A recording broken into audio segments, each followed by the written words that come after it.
The situation in Hong Kong at the moment. The aim of the pro-democracy activists today was to bring the territory to a standstill. They are driving the call, those activists, for a general strike today. Many businesses have closed, while there is something approaching transport chaos there. Let's show you some pictures from the last hour. Police and protesters clashing in several locations, including here in Wong Tai Sin. Police have fired multiple rounds of tear gas at protesters. Objects are being thrown there as well. This is where it's all happening, right across Hong Kong. Peaceful sit-ins being held in districts such as Tsuen Wan, Tai Po and Sha Tin. We can go live now. Speak to our correspondent, Stephen McDonald, who is down Hong Kong for a day. Flights in their hundreds have been delayed. The train system has at times come to a complete standstill. We've had all around the city, wherever you go, there are shutters pulled down on shops. Many businesses have closed. Many of their staff have said they're simply not coming to work in support for the strike, the pro-democracy strike. And we heard a little earlier from Carrie Lam, the chief executive of Hong Kong, saying that her government is going to return Hong Kong to its normal state of affairs, that they're going to crack down on this dissent, on these riots, as she described them. However, she gave no indication in that press conference as to how she intends to do it. There are protests taking place right across Hong Kong, Steve, not just where you are, and some of them are peaceful. Parts of Hong Kong do remain peaceful, but you can see there some tear gas in the air, police firing it actually as we are looking at it. Those police clashing with pro-democracy protesters for a third straight day, and we've had responses from Carrie Lam, as Steve was saying, warning that Hong Kong, and remember it is a global financial hub, is nearing a very dangerous situation. And across Hong Kong today, a rare strike causing absolute transport chaos. Much of the city on lockdown. So we're keeping across this developing story for you, and we'll bring you the latest as it happens in Hong Kong.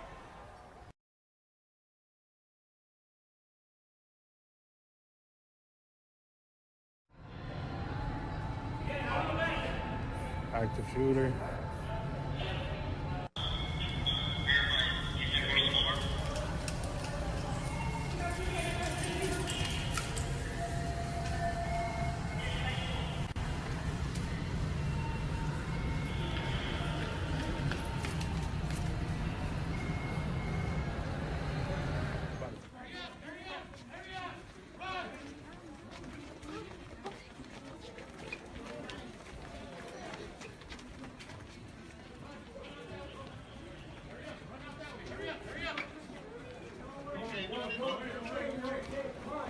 Keep going.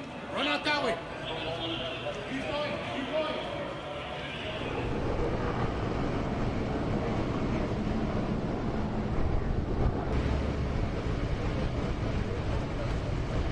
As of right now, like I confirmed earlier, we do have one person in custody. I can confirm that it is a white male in his 20s.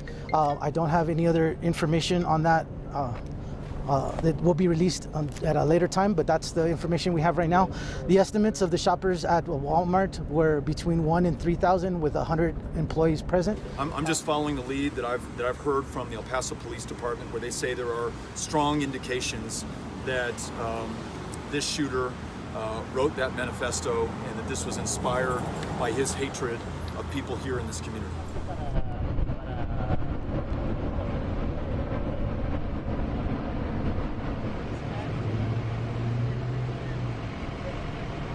Another mass shooting has occurred, and the media are wrong in how they choose to cover these horrific events. For that, I must apologize. From the moment the shootings happen, they are quick to break in with flashy graphics. But even before the families have been told, they are jumping at the chance to make this a politically charged issue. Sure, the media might produce very touching video montages as a tribute to the fallen and to the victims. But the minutes devoted to those are small in ratio compared to the minutes which are devoted into arguing as to whose fault this is. The agendas are quickly made obvious as they report who the person might have voted for or supported in the last election, or maybe even what political party they were registered to. Holding accountable an entire demographic responsible before actually holding accountable the evil who pulled the trigger. Now, at this point, unfortunately, almost every single demographic has been touched, both as a target and has seen this evil come from its midst and commit these heinous acts in the last 215 days. Actually, so far this year, the U.S. has seen 252 mass shootings. That's an average of more than one a day. A total of 281 people have been killed this year so far and over 1,000 injured after a shooter has opened fire. We have a major problem in this country, and there is not just a single solution to it. The media seems to feed off of this decisive rhetoric, giving face time to those who have the fiercest words, and most often that is pointed at the other side of the aisle. News outlets replay them over and over as we feed. The more angry and emotional the viewer gets, the less likely they're going to be to walk away. This anger then rolls over into panels of people arguing and in some cases screaming at each other the same points from the previous mass shooting, only with a new catchphrase or emoji. Meanwhile, nothing changes. Evil festers while the political figures scream at each other.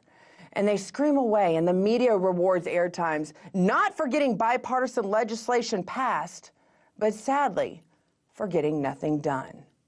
The debate is the best way to do this without negatively compromising our Constitution. That's where it lies. But sadly, this is not the message you have heard this weekend. And at some point, those in the media have to ask ourselves, what is more important, ratings or forcing those who can stop this violence to work together and craft legislation which identifies these shooters and situations before they happen? Over the weekend, America once again had to deal with the horrific news of another mass shooting. And this time it wasn't just one. These tragedies keep happening. And while there is not one solution I know, the media is continuing to cover it all wrong. Hey YouTube, thanks for checking out our channel. We hope you enjoyed the video. We have tons of content for you just like this. For more of RT America's one-of-a-kind news and analysis, be sure to subscribe and never stop questioning more.